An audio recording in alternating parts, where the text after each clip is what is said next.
Draw me close to you.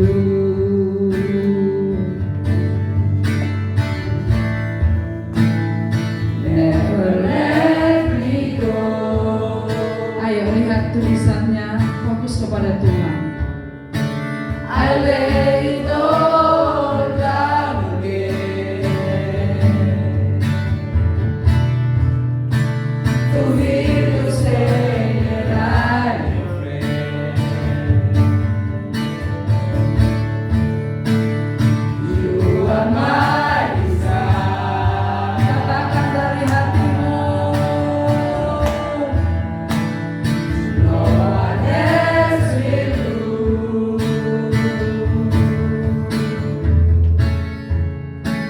Cause nothing else can take you. Tidak ada yang bisa menggantikan tempatnya di hati kita.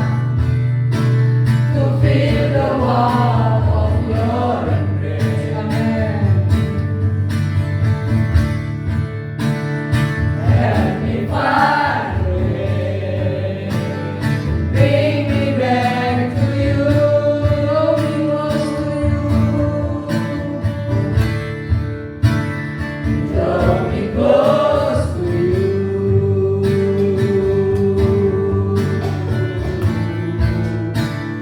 Never let me go.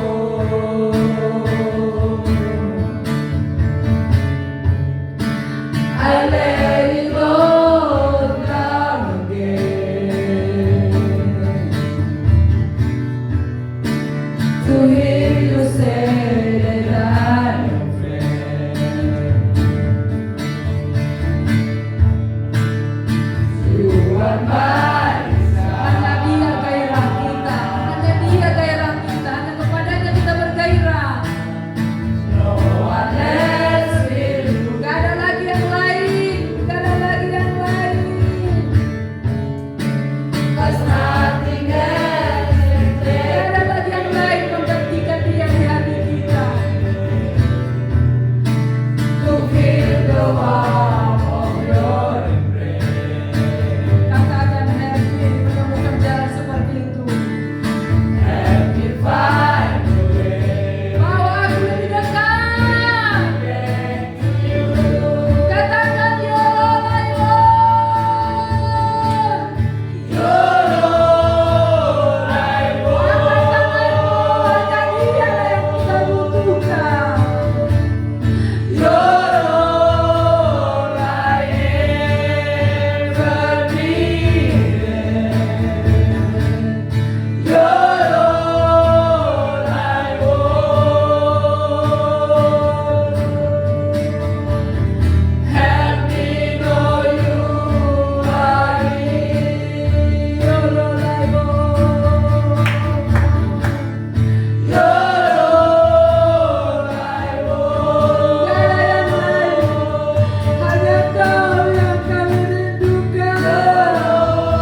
bersyukur milik kami.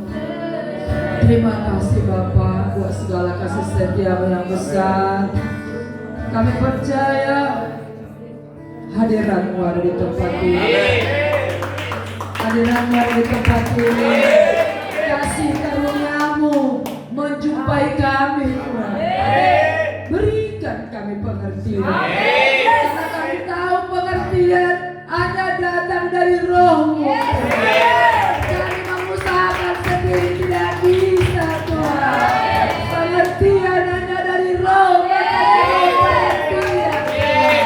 Berikanlah pengertian kepada kami. Jamalah setiap hati dalam nama Yesus. Kami beruntung, Tuhan. Kami beruntung memiliki. Kalau kami renung-renungkan, kalau Kau tidak ada, mengerikan hidup kami. Tapi kami beruntung memiliki. Oh, kami beruntung Kau mau berjumpa dengan kami. Di dalam nama Yesus kami bersyukur. Terima kasih Tuhan buat segala kebaikan-Mu. Yang diberkati sama-sama berkata amin. Haleluya.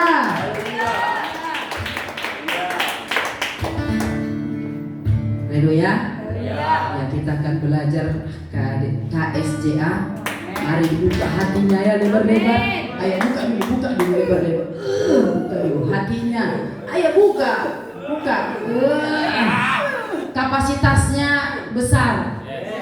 Jangan cepat full. Kalau full dia kan nggak mau lagi. Ayo katakan sebelahmu dulu. Buka lebar-lebar bilang. Buka lebar-lebar. Saya akan buka. Karena kalau banyak isinya luar biasa. Amin. Oke, silakan duduk. Tuhan berkati kita, amin.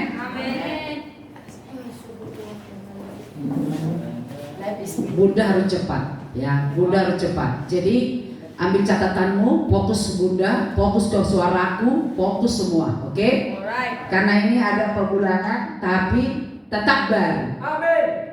Langsung kita mulai Daniel 3 ayat 34.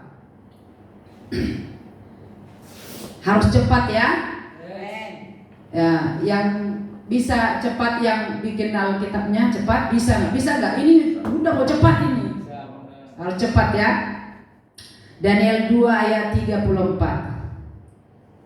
Sementara Tuanku melihat terungkit lepas sebuah batu tanpa perbuatan tangan manusia, lalu menimpa patung itu tepat pada kakinya yang dari besi dan tanah liat itu sehingga remuk.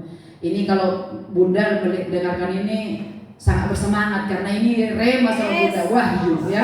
Makanya Bunda walaupun kalian segini, walaupun banyak sekali seperti ini, Bunda semangat. Karena bukan tenaga Bunda, tapi benar-benar Allah yang mengerjakan. Oke, jawab dengan cepat. Apa patung ini?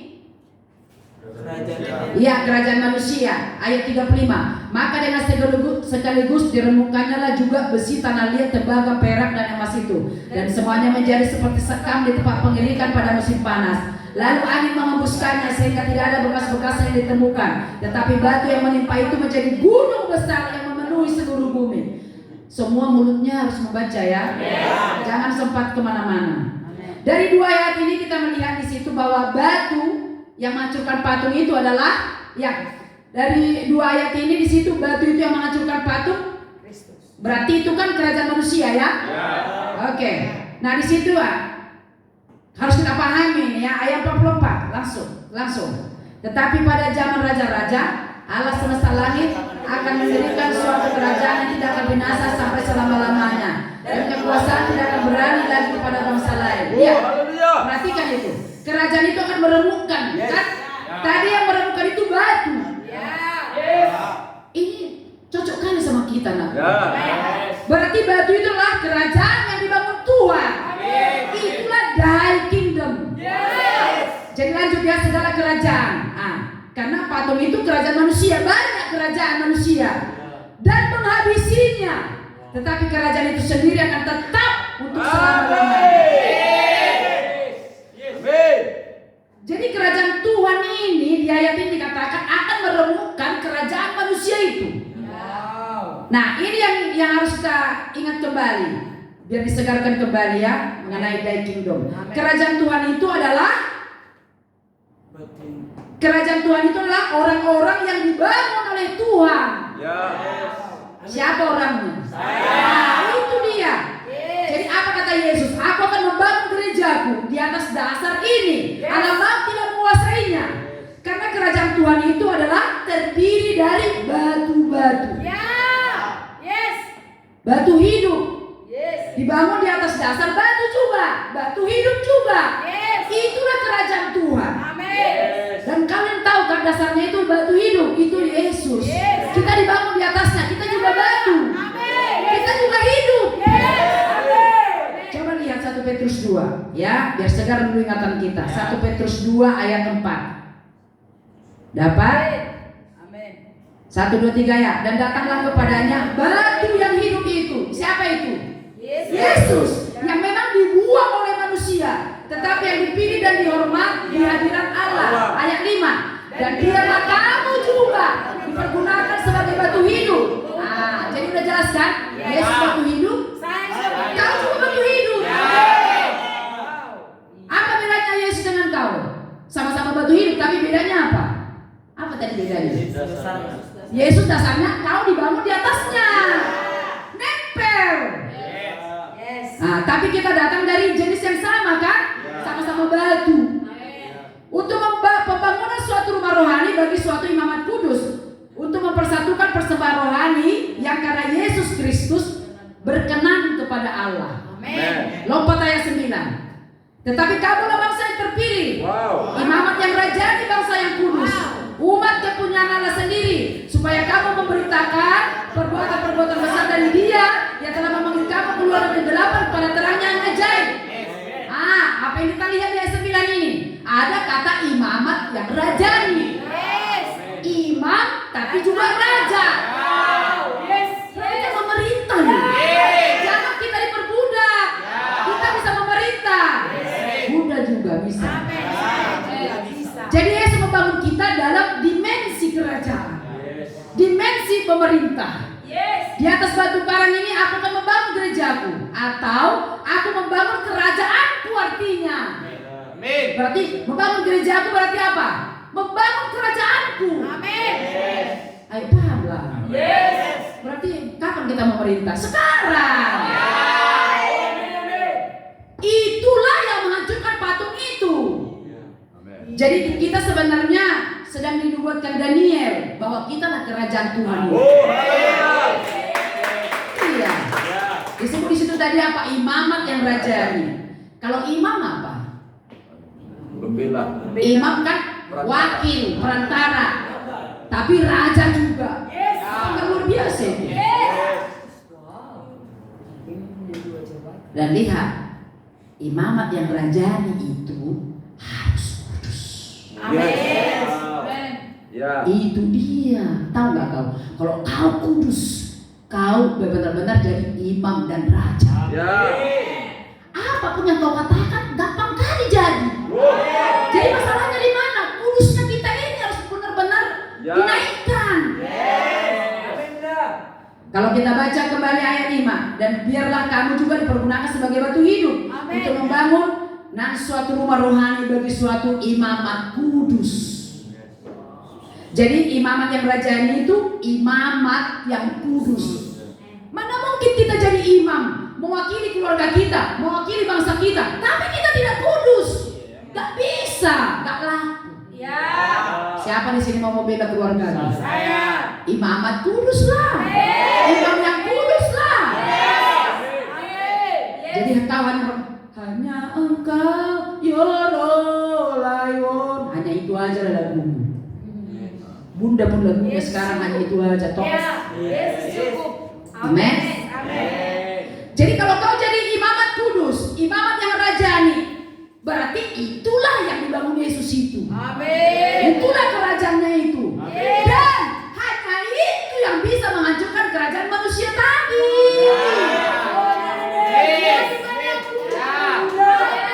Itu dia. Jadi kalau kau memang pengen menghancurkan kerajaan manusia itu, kau harus jadi imamat yang kudus.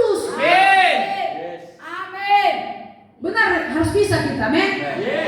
Ini luar biasa ini ya. Mari kita lihat Wahyu 5 ayat 10. Harus cepat ya, kita fokus.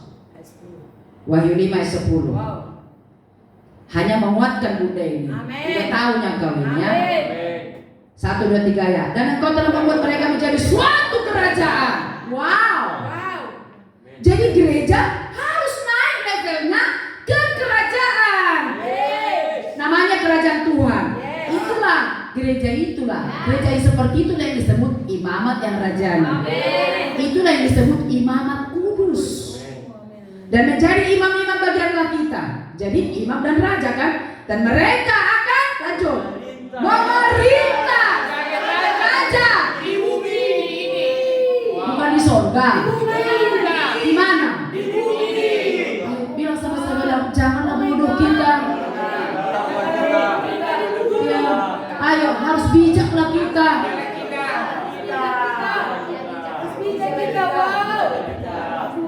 Udah clear itu ya? Jadi berarti kita yang menghancurkan kerajaan manusia itu. Tapi harus kau pahami, menghancurkan kemarin pelajaran kita, menghancurkannya bukan cara iblis, bukan cara aku, tapi dengan cara get behind me.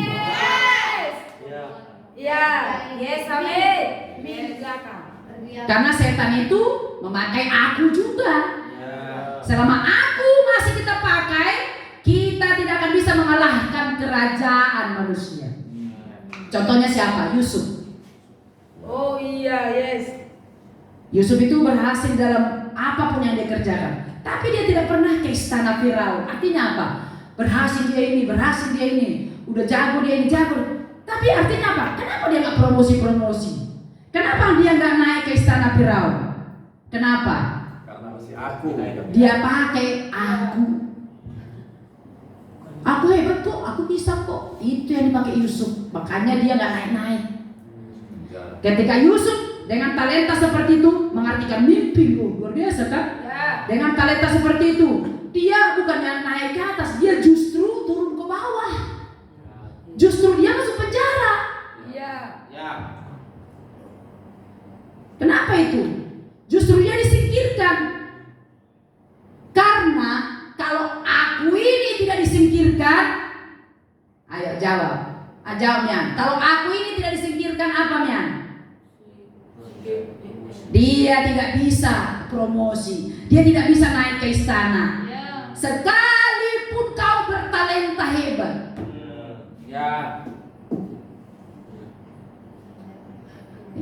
Ini firmannya nusuk-nusuk ya. Sekalipun kau bertalenta hebat, gak naik. Karena apa tadi? Karena pakai caramu. Iya, dia selama 2 tahun lagi diproses di penjara.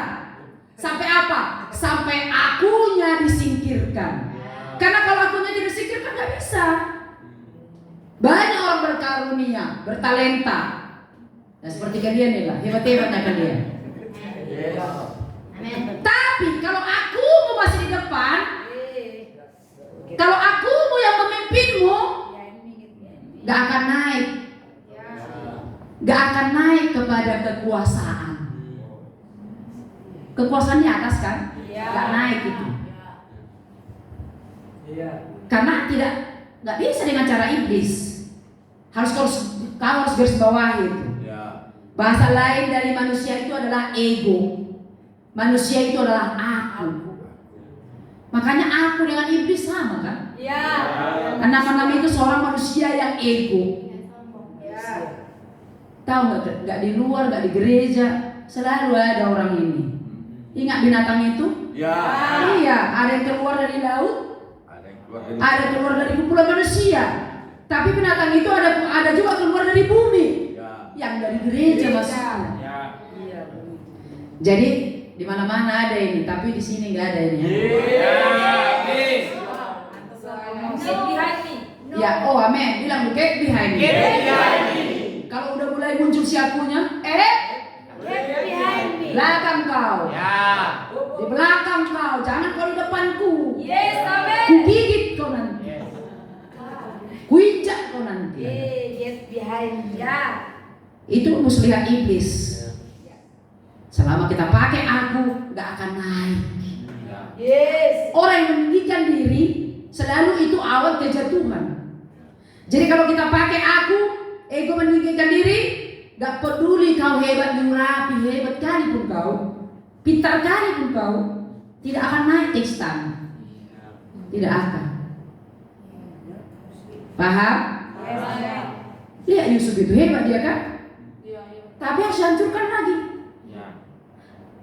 Sampai habis siapunya.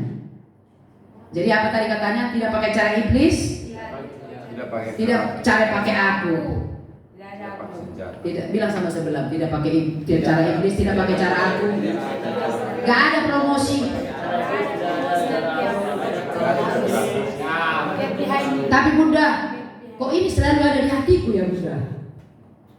Ya iya, karena manusia ego itu masih ada di situ. Jangan mau kau. Harus kau ingat. Apa harus ku ingat? Bilang apa harus ku ingat? Aku adalah anak Allah. Son of Elohim. Yes, aku adalah the sons of Elohim. Jadi mari dapatkan itu suaranya itu buat di hatimu ya. Amin. Bilang bukan cara aku. Bukan cara aku. Bukan cara manusia.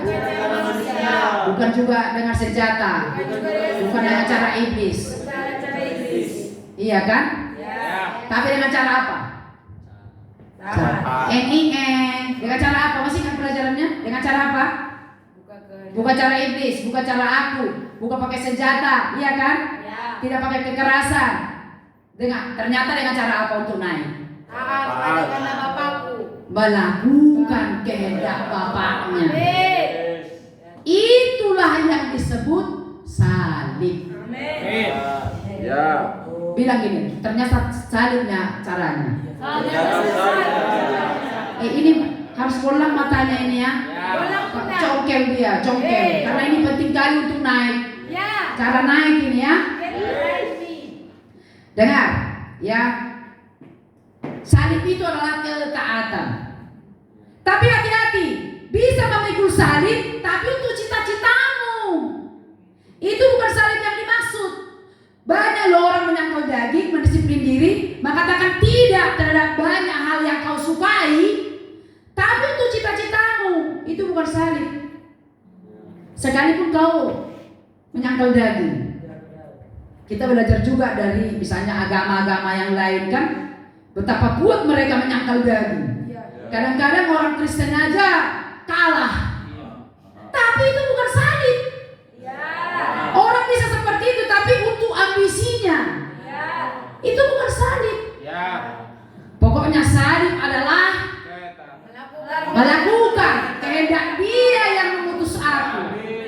Jadi artinya sekalipun aku punya kehendak, tidak kulakukan kehendakku, aku hanya melakukan kehendak Dia yang mengutus aku. Itu baru namanya salib. Amin. Iya kan, berapa banyak artis yang menyangkal diri, diet sampai luar biasa. Tapi untuk apa itu? Untuk tujuan dia kan?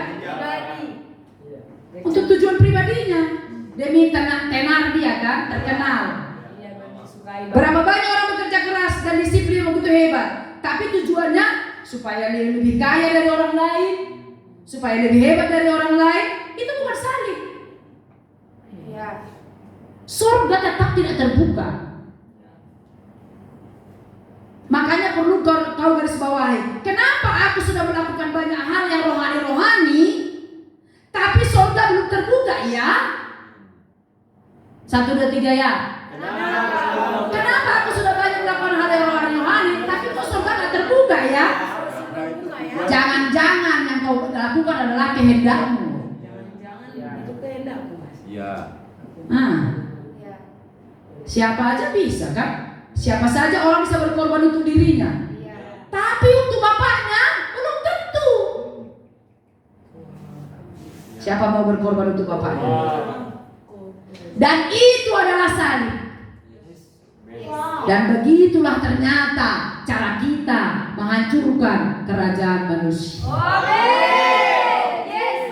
Siapa mau ikut dalam barisan kita?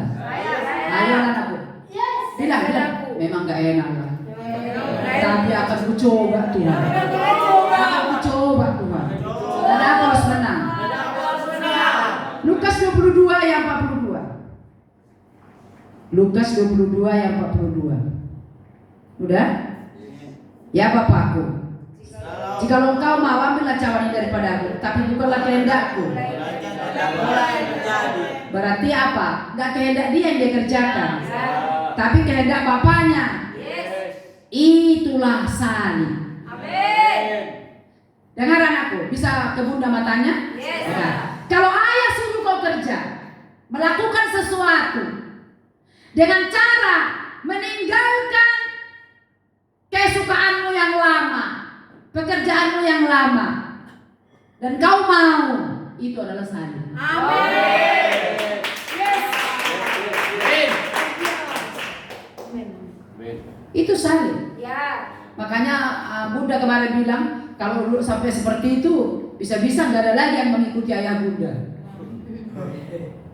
Iya, bisa-bisa ayah Bunda sama anak-anaknya aja di sini. Jujur-jujur lah kita ya, jujur-jujuran aja.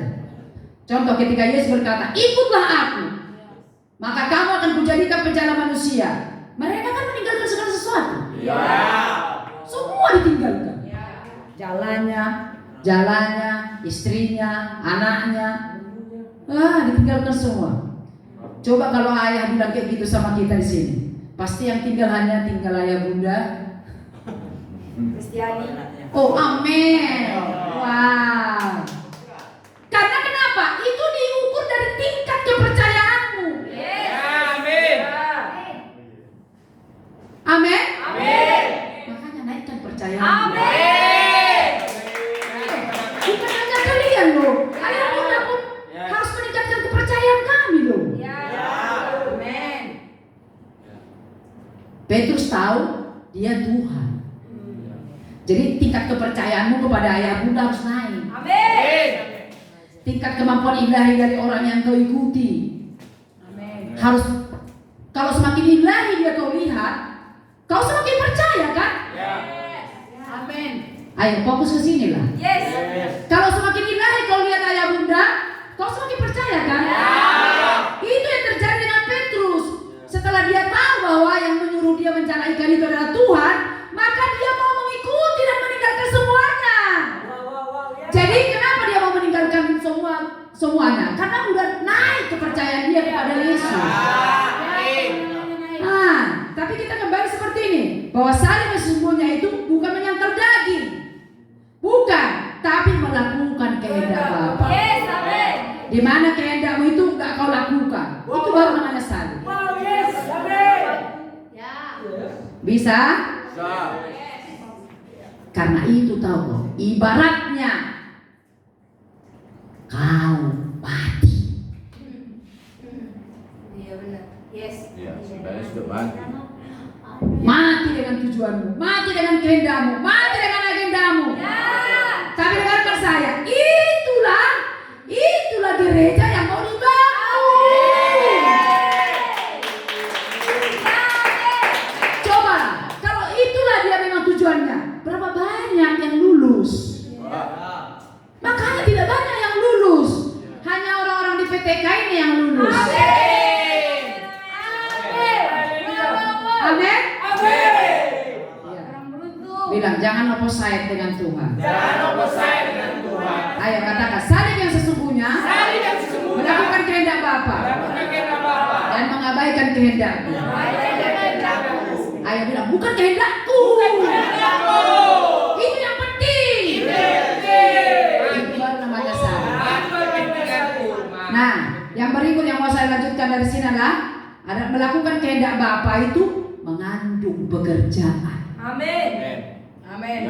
Kan katanya tadi melakukan kehendak Bapa kan? Ya. Itu tentu ada yang dilakukan. Jadi melakukan kehendak Bapa buktinya adalah ada pekerjaan yang kulakukan. Itulah dia. Amin. Jadi bagi kita orang Kristen yang benar beriman, ini memang harus bekerja. Amin. Karena nggak ada kehendak Bapa yang tidak mengandung pekerjaan. Ya. Ayo kita buka Yohanes 4 ayat 34. Jadi gak ada kehendak Bapa yang tidak mengandung pekerjaan. Yohanes 4 ayat 34. Lanjut. Kata Yesus pada mereka, maka aku ialah melakukan kehendak Dia yang mengutus aku dan menyelesaikan pekerjaannya. Jadi apa yang lebih dahulu? Kehendak atau pekerjaan? Jangan dibalik ya. Bukan pekerjaan dulu baru kehendak. Ingat, mereka yang melakukan pekerjaan Tuhan, yang mengusir setan, yang menyembuhkan orang sakit. Apa katanya? I don't know you. Gak kenal sama siapa kamu. Karena mereka tidak tahu kehendak Bapa. Sementara Yesus berkata, yang melakukan kehendak Bapakku, katanya kan. Jadi bukan yang melakukan pekerjaan Tuhan. Jadi orang melakukan pekerjaan Tuhan, tapi kehilangan kehendak Tuhan. Jadi bisa orang melakukan pekerjaan Tuhan, tapi kehilangan kehendak Tuhan. Jadi apa yang benar? Kehendak dulu, baru pekerjaan. Kalau kita sudah tahu bahwa inilah kehendak Bapakku, inilah kehendak Bapakku, inilah kehendak Bapakku, inilah kehendak Bapakku, tapi tidak mengandung pekerjaan, kau lakukan pekerjaan untuk itu, nggak bisa. Aku tidak kenal kau, katanya, dan nggak bisa dipakai untuk menghancurkan kerajaan manusia. Matius 7 ayat 21 itu ya. Masih ingat itu Matius? Masih. Matius 7 ayat 21. Yes. Bukan setiap orang yang berseru-seru kepada Tuhan. Bukan setiap orang yang berseru kepadaku Tuhan, Tuhan akan masuk ke dalam kerajaan surga. Melainkan Dia yang melayani kehendak Bapakku yang di surga. Jadi bukan orang yang berseru kepadaku Tuhan, Tuhan Yesus. Bukan itu yang berkenan di mata Yesus. Tapi yang berkenan di matanya adalah yang melakukan kehendak Bapaknya. Apa maksudnya? Ayat 22. Pada hari terakhir banyak orang akan berseru kepadaku. Tuhan, Setan demi namamu. Itu semua pekerjaan Tuhan kan? Mengusir setan, hebat itu kan? Sembuh pula dia. Sembuh pula itu. Yang mengusir setan dia, setannya pergi pula itu. Tapi katanya apa? Gak berkenan aku. Tapi kalau kau melakukan kehendak Bapakmu, baru aku berkenan. Luar biasa kan? Artinya orang ini hanya melakukan pekerjaan Tuhan, tapi kehilangan kehendak Tuhan. Hati-hati. Nanti sama seperti Saul. Tetap jadi raja dia kan? Tapi Tuhan sudah meninggalkan dia. Sepertinya kita masih melayani Tuhan, masih di dalam Tuhan, tapi Tuhan gak berkenan sama kita. Kenapa? Karena kita tidak melakukan kehendak Bapa kita. Apa kata Tuhan ayat 23? Pada waktu itulah aku akan terus terang kepada mereka yang berkata, aku tidak pernah mengenal kamu. Waduh. Makanya dengarkan, keberhasilanmu, ayo, apa? Keberhasilanmu. Ukurannya bukan kuantiti. Bukan banyaknya uangmu. Ayo fokus dulu. Jadi ukuran keberhasilanmu bukan kayaknya berhasil kau banyak uangmu, banyak tabunganmu, banyak inimu. Bukan itu ukuran keberhasilan. Tapi ketaatanmu. Hati-hati konsep ini, bisa bahaya kita. Karena aku lebih berhasil kok, banyak kok uangku. Inilah, itulah. Buktinya aku ini. Nah, kan banyak yang seperti itu. Buktinya banyaknya orang yang kubawa, katanya kan? Enggak jaminan. Rupanya ukurannya adalah jadi bilang sama saudara, ukuran keberhasilan bukan kuantiti, bukan apa yang kau dapat, tapi ketaatanmu.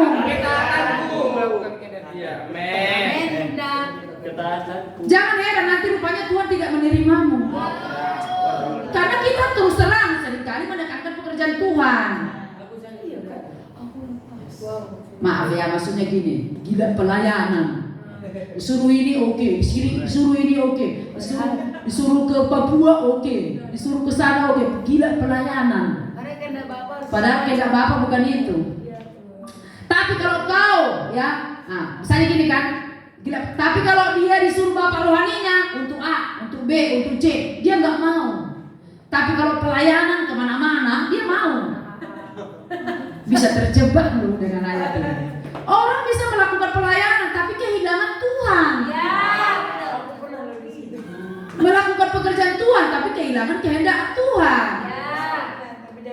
Orang seperti itu tidak mungkin menaklukkan kerajaan manusia. Bisa nggak? Nggak bisa kan?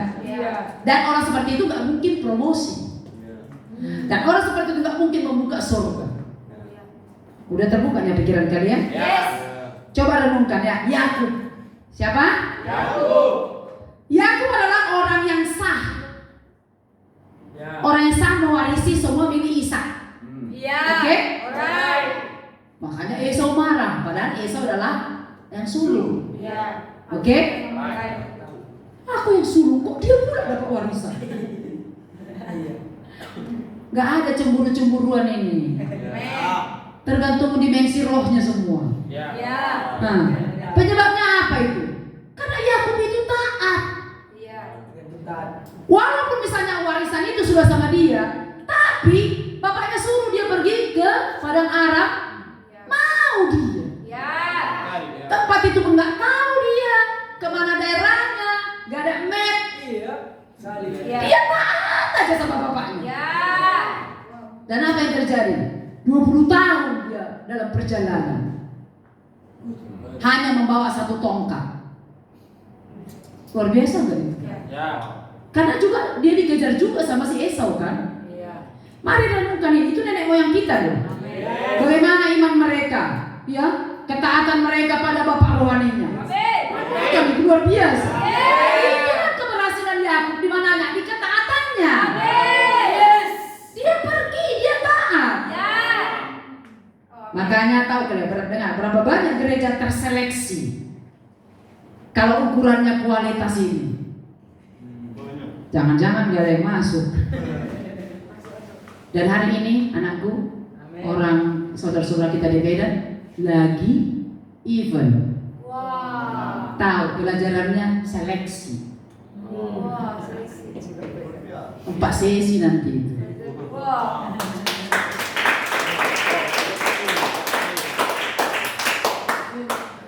Ya, selective in the kingdom. Jadi nanti kita terseleksi. Kita ini memang aneh. Udah terseleksi dulu baru belajar. Biar mengerti. Iya kan? Terseleksi. Banyak yang dipanggil, sedikit yang terpilih. Itu nanti pelajarannya. Ya. Jadi hanya yang terpilih yang menang. Bersama anak domba itu. Wahyu 17. Harus tahu kau. Jangan nanti kau pikir kau sudah hebat sekali, rupanya terseleksi. Jadi udah pengumuman Bunda tadi ya. Siapkan hatimu. Jadi banyak yang dipanggil tapi sedikit terpilih. Apa kualitas terpilih? Ingat Daud. Dia terpilih dari 8 saudaranya. Jadi apa itu? Karena Daud tahu karakter Tuhan. Dia suka sekali menyenangkan hati Tuhan. Padahal tersembunyi ya dia di padang. Dianggapnya dia tidak anak. Tapi sama Tuhan gak ada yang bisa disembunyikan. Kalau orangnya syaratnya terpenuhi. Jadi gampang sekali kau promosi. Kalau syaratnya sudah terpenuhi, gak ada yang bisa menahanmu. Tapi ternyata jawabannya ketaatan.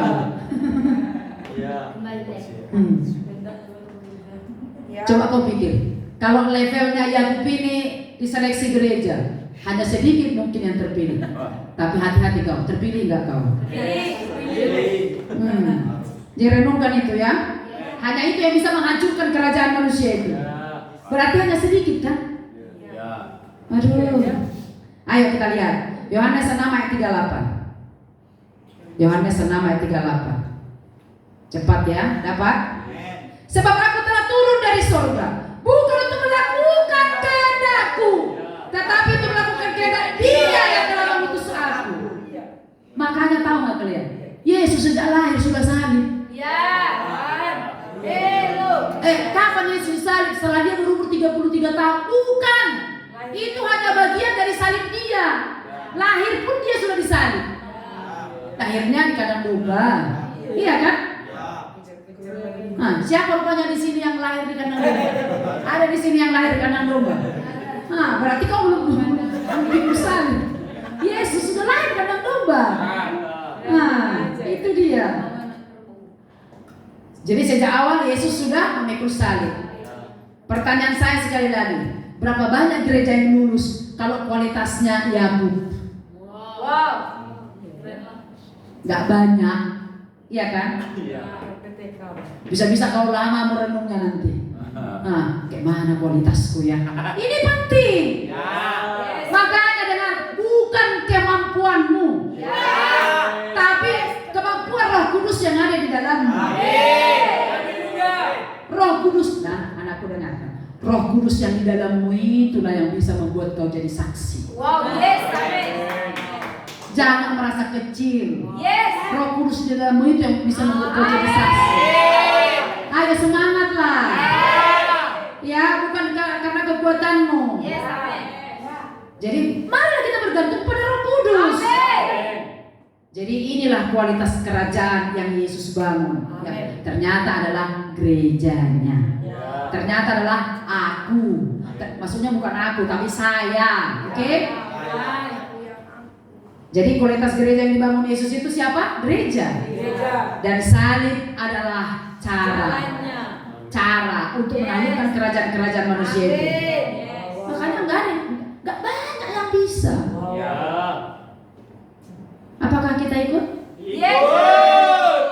Coba lihat di luar sana. Siapa yang menguasai domain-domain sekarang? Orang dunia. Padahal itu warisanmu. Padahal itu warisanmu. Siapa yang menjadikan gunung-gunung? Tuhanmu kan? Bapakmu kan? Kenapa mereka yang menduduki? Padahal itu diberikan kepada kita. Siapa yang menjadikan gunung-gunung? Siapa yang menjadikan bukit-bukit? Bapakmu, bapak kita. Nggak ada sungai Babel di awal. Nggak ada. Yang ada awalnya adalah sungai kehidupan. Tapi karena tidak ada yang pikul salib, melakukan ketaatan sama bapaknya. Kita mulai dari kita loh. Ayo anakku, kita bisa. Taat sama bapak kita. Kalau kau taat kepada bapamu, tahu kau menjadi orang yang berkualitas. Bukan kuantiti. Bukan. Bayangkan gereja saking kekanak-kanakannya pun masih banyak kali berlomba untuk pelayanan. Siapa koordinatornya? Berebutan. Apalagi kayak kita cuma segini, berebutan pula. Oh dia jadi ketua. Ngapain? Tapi di sini nggak ada itu ya. Gagal kita kalau begitu. Tapi coba apa kata Tuhan mengenai iblis di Matius 10? Kerajaan iblis tidak terpecah-pecah. Masa lebih hebat kerajaan iblis daripada kita di sini? Mana lebih hebat kerajaan iblis? Tahu nggak kau? Iblis itu bersatu. Gereja malah pecah. Ayo kita mulai dari kita. Karena kita kan gereja. Oke? Lihat, yang menduduki gunung-gunung sekarang orang-orang dunia. Padahal gunung-gunung itu bapakmu yang menjadikannya. Sungai-sungai, gunung-gunung, lembah, emas, perak. Itu punya aku kata bapak. Siapa sekarang yang paling kaya? Masih orang dunia. Dengar anakku, Maleakhi mencatat. Maleakhi mencatat storehouse. Rumah Bendaraan rumah Tuhan. Itu rumah Tuhan. Bukan dunia. Tapi karena kita berpikir dunia inilah yang memberikan kita berkat. Salah kita. Dari rumah Tuhan dapatmu berkat. Storehouse itu rumah Tuhan, bukan dunia. Storehouse itu sumber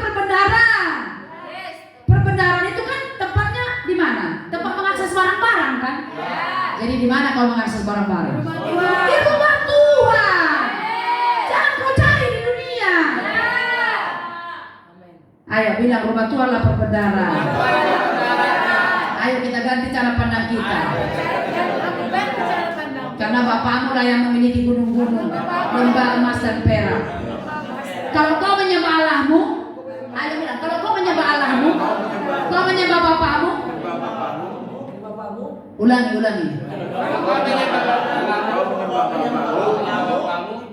Dia akan berikan semua padamu.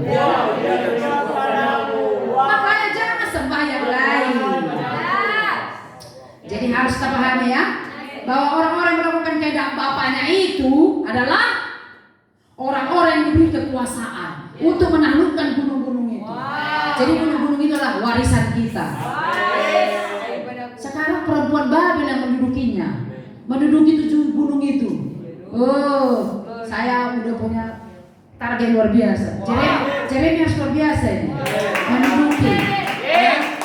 Nah, Jeremy yang lain-lain nanti menyusul. Ayo anakku. Saya sudah melihat. Jadi ayah muda tidak lama-lama mendidik kalian, melatih kalian untuk bisa dipakai. Mengambil alih.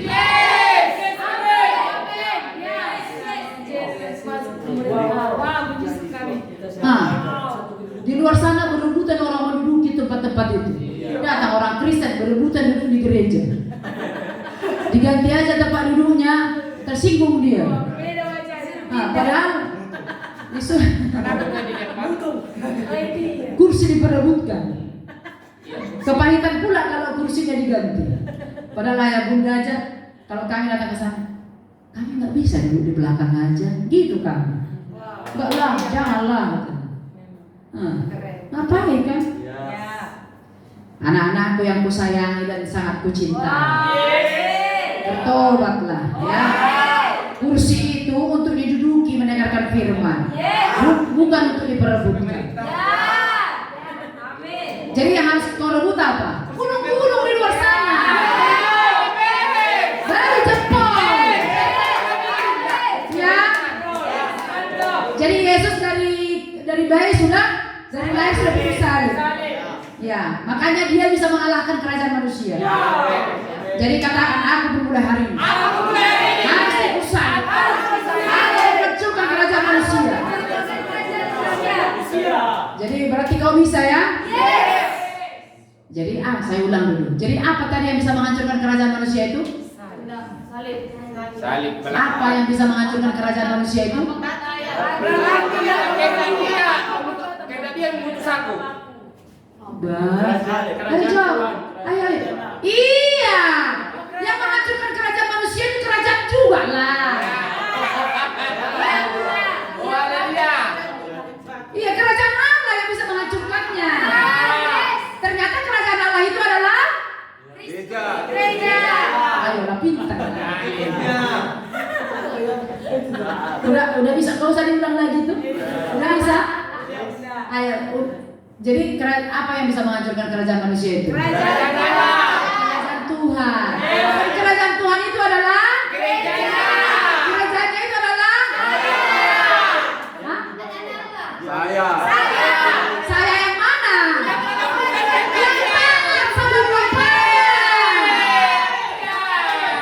Oke, gak usah diulang lagi tuh. Nanti kalau udah tanya udah bisa hafal. Iya dong, kan gak pakai cara iblis, tidak cara manusia, pakai senjata, tidak pakai kekerasan. Tapi caranya melakukan kehendak Bapaknya dengan pikul salib.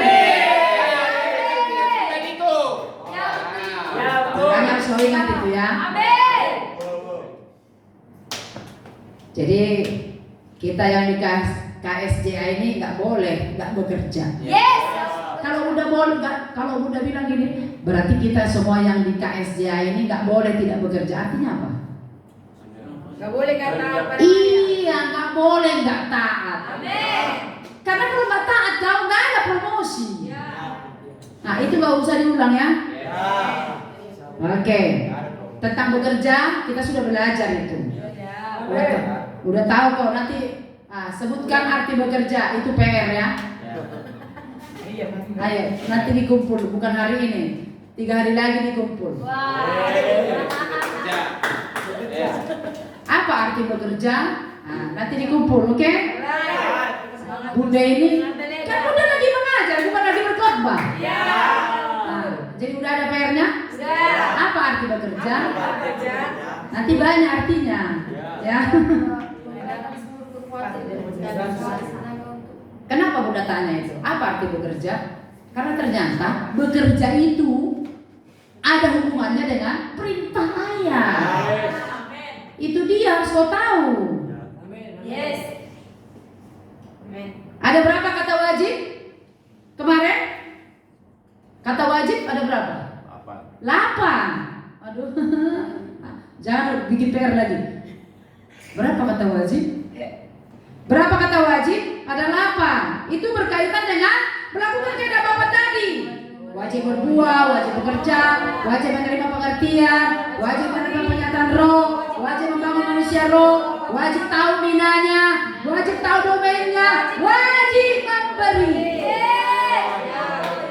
Ya, kemarin ayah sudah mengajarkan sama kita memberi kan? Mengapa kurang? Kenapa memberi itu kurang katanya? Salah pemahaman. Mengapa memberi kurang? Tidak tahu